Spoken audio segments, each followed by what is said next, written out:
오늘 설교는 온유한 자의 복으로 팔복 설교 세 번째 시간으로 말씀을 전하고자 합니다. 오늘 본문에서 예수님은 온유한 자가 복이 있다고 말씀하십니다. 온유의 사전적 의미는 따뜻할 온, 부드러울 유자를 사용해서 성격이나 태도 따위가 온화하고 부드러운 사람이라는 뜻으로 사용되고 있습니다. 나아가서 자기 의견이 강하지 않고 부드러우며 우유부단하기도 하고 또 말이 없고 조용한 사람에게 우리가 좋은 표현으로 그를 온유한 사람이라고 말하기도 하죠. 하지만 예수님이 말씀하시는 온유한 사람은 그런 성격이나 태도를 가진 사람을 지칭함이 아닙니다. 그러니까 온유함이라고 하는 것이 단순히 온순함을 뜻하는 게 아니라는 거죠. 우리말 온유함으로 번역된 헬라어 프리워스는 길들여진 온유함, 가르침을 통해 변화된 인격으로서의 온유한 사람, 그것을 의미합니다. 즉 예수님이 말씀하시는 온유는 천성적으로 부드러운 성품이 아니라 예수님을 믿은 후에 성령으로 길들여진 성품, 하나님의 말씀을 통해서 변화된 인격, 믿음으로 성숙해진 성품을 가리키는 것이죠. 그래서 이 온유함은 하나님에게 속한 온유함이고 하나님을 주인으로 모시는 온유함이며 하나님의 말씀에 충성스럽게 순종하는 온유함입니다. 세상의 시류에 사람의 말에 또 권력에 물질에 순종하는 듯한 모습을 일컫는 온유가 아니라는 것이죠. 그렇기에 온유가 무조건 부드러운 것이라고 생각하는 것도 심각한 오해겠죠. 그것은 마치 길들여진 야생마가 주인 앞에서 순한 양 같을 때도 있지만 주인의 명령에 따라서 위험이 난무하는 전쟁터를 거칠게 질주할 수도 있어야 하는 것처럼 말이죠. 그럴 때 그 말은 비로소 잘 길들여진 쓸모있는 말로서 가치가 높아지는 것입니다. 성경에 온유함에 관한 말씀은 수십 번 나오지만 온유하다고 성경에 기록되어 있는 분은 모세와 예수님 단 두 분뿐입니다. 거기에 예수님을 제외하면 모세가 유일하죠.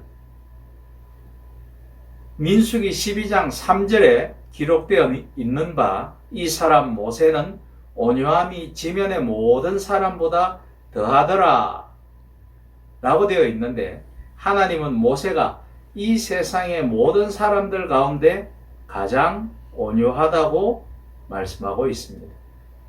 하지만 우리 모두는 알고 있습니다. 모세의 천성이 결코 온유한 사람은 아니죠.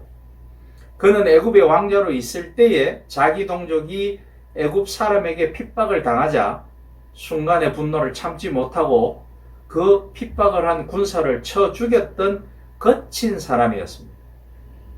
그 후 그는 미디안 광야에서 40년을 숨어 지내다 80세에 이르러 어느 날 하나님의 부르심을 받고 시내산에서 하나님과 조우하게 되는 거죠.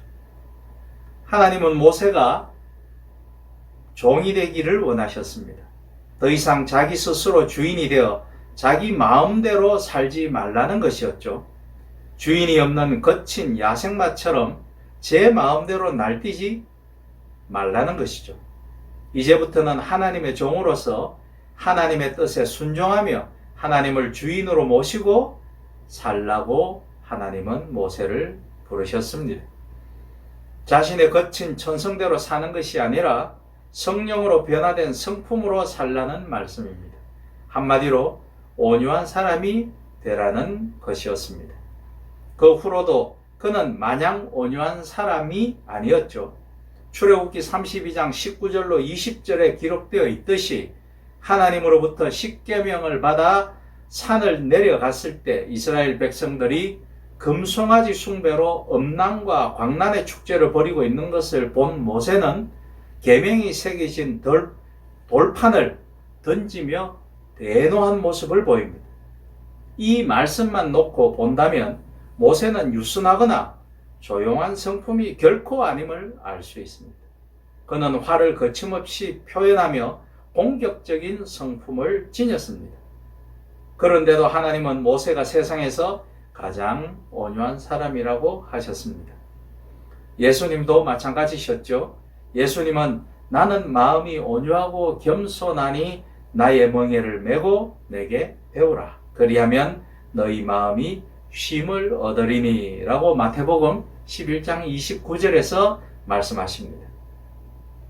특히 가난하고 헐벗은 사람들, 소외된 세리와 병든 자들, 죄인 취급을 받던 창기와 사마리아인들에 대해서 한없이 부드러우셨고 그들과 와인잔을 기울일 정도로 풍성한 사랑을 예수님은 베푸셨습니다. 더러운 제자들의 발을 닦아주실 정도로 겸손하고 자애로우셨고 사회적으로 약자에 대해서는 놀라울 만큼 친근하셨고 자비하셨습니다.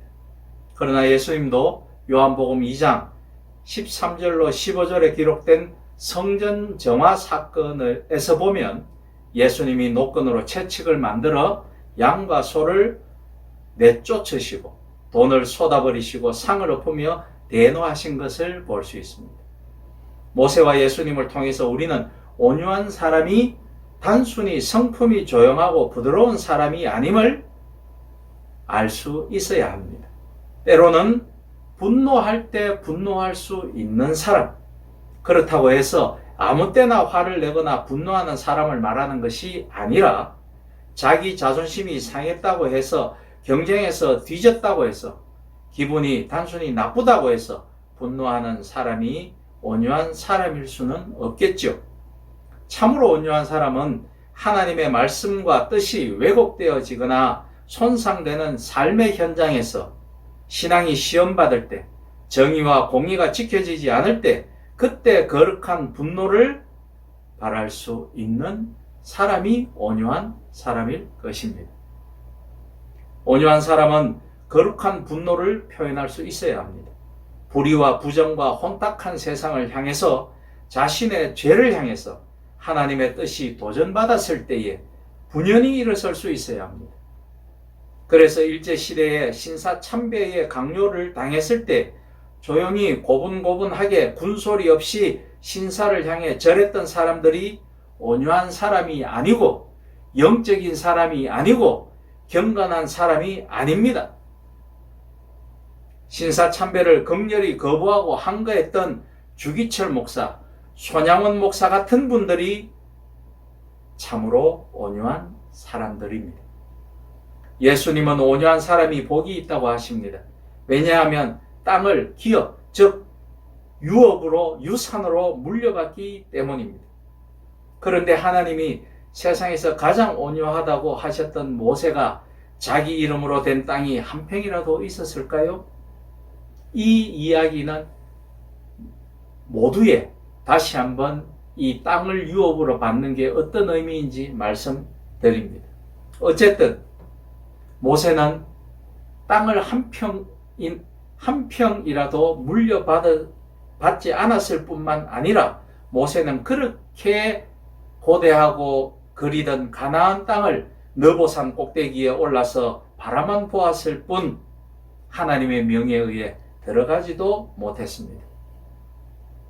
더군다나 그는 신명기 34장 6절에 기록되어 있듯이 그가 묻힌 곳을 아는 자가 지금까지 없다라고 되어 있습니다. 모세를 비롯하여 베드로, 바울 등 진정한 주의 종들은 하나님을 알기 전에는 거칠고 난폭한 성품을 지닌 사람들이었습니다. 결코 온유하지 못한 자들이었죠.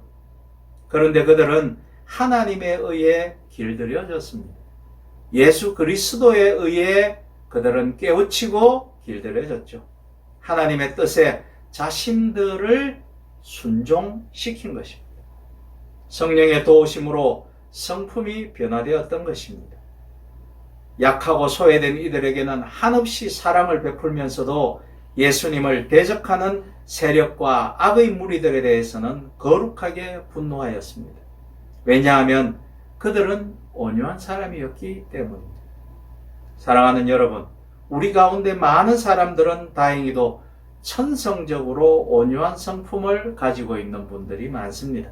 그러나 이것만으로는 불충분합니다. 우리 중 많은 사람들은 지극히 심오한 동기는 아니라 하더라도 어느 정도 바르고 참된 동기에서 이 미덕을 배양하려고 노력합니다. 하지만 이러한 동기를 보다 강화시키려면 온유의 복이 팔복 중에서 어느 정도의 위치를 점유하는지 고려해 보아야 하며, 영의 가난과 애통이 온유에 선행하지 않으면 안 된다는 것을 기억해야 합니다. 바로 여기에 우리 그리스도인들을 측량하는 예리한 시금석이 있습니다. 내가 나 자신을 알고 통회를 통해 구원을 받았다고 확신한다면 하나님과 인간을 향해 온유해질 수 있을 것입니다. 성경이 온유하다라고 할 때에 그 온유함이란 자신을 꺾고 굴복하는 것을 의미한다고 드디어 우리는 깨우칠 수 있습니다. 자신을 꺾는다고 하는 것은 곧 자신의 생각과 의지와 감정을 포함한 자신의 인격을 부인하는 것을 말합니다. 내가 하나님과 인간을 향해 온유하지 못하다면 하나님이 죄인인 나에게 내어 미신 화해의 손을 잡고 그분으로부터 말할 수 없는 사랑과 은혜를 체험했노라고 어떻게 간증할 수 있겠습니까? 신명기 14장 1절, 신명기 16장 20절에는 율법 외의 복종과 의로움이 약속의 땅에 들어가는 조건인 것처럼 산상수훈에 나오는 그리스도의 가르침에 겸손히 순종하는 것은 하나님의 나라라는 새로운 약속의 땅으로 들어가는 조건입니다. 주님의 말씀은 성경 전체를 관통하는 사상, 즉 완전한 형태의 하나님의 나라가 새롭게 이루어진 땅, 의가 거하는 새 땅에 실현된다는 진리와 일치하고 있습니다. 여기에서 우리는 땅을 기업으로 물려받는 의미를 드디어 알 수 있는 거죠. 즉 예수님을 통해 거듭난 우리가 하나님 나라의 완성을 향해 온유하게 쓰임받는 일꾼들이 되어서 그 하나님의 나라를 완성하기 위해 우리가 끊임없이 주께 사용되어지고 순종하여서 이 세상을 하나님의 나라로 만들어가는 의무와 책무를 가진, 그리하여 우리에게 그러한 온유함이 오로지 하나님께 쓰임받게 된다라는 것을 깨닫는 저와 여러분들이 되시기를 주님의 이름으로 부탁드립니다. 아멘.